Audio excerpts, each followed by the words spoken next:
China's last order of Russia's Su-35 fighter is coming this year. The last of the Su-35s that China is purchasing from Russia will be delivered this year, according to a Russian state-owned corporation. During the St. Petersburg International Economic Forum from May 24 to 26, Rostec, a state-owned company, announced that the last 10 Su-35s would be delivered to China in 2018, according to reports in Russian media. Rostect was the entity that officially signed the agreement for the fighter jets with the Chinese government. Beijing became the first foreign country to purchase the Su-35 when it agreed to pay $2.5 billion for 24 planes in November 2015.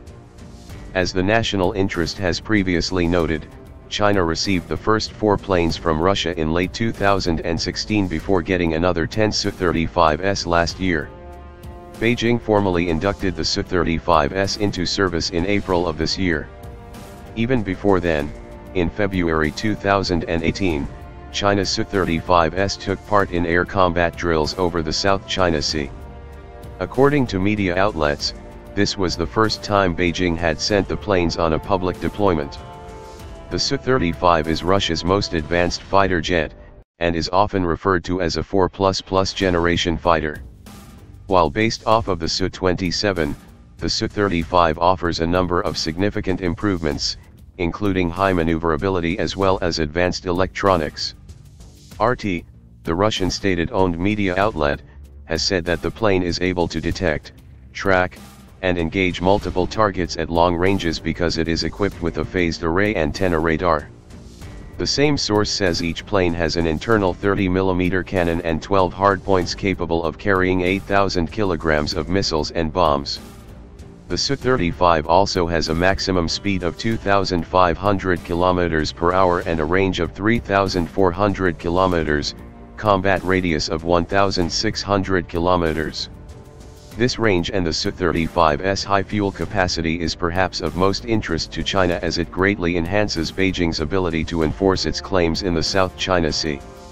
China claims roughly 90% of the South China Sea, various parts of which are also claimed by Brunei, Malaysia, Indonesia, the Philippines, Vietnam, as well as Taiwan. Although China is the first foreign customer of the Su-35, negotiations between Beijing and Moscow over the Su-35 were fairly prolonged. China first expressed interest in purchasing the jets in 2006, and Beijing and Moscow spent the better part of 5 years trying to reach an agreement. In 2012, the two sides signed a preliminary agreement, but talks continued to encounter obstacles. Most of these roadblocks related to technology transfers and Russia's concerns that Beijing would reverse engineer the plane. This is what occurred when Russia agreed to sell China 200 Su-27 SKS for $2.5 billion. Later, China debuted its own version of the Su-27 called the J-11B. Russia ended up canceling part of that contract in protest of the J-11B. There was also speculation that China was seeking the Su-35 for its engine, which some believed Beijing would use on its J-20.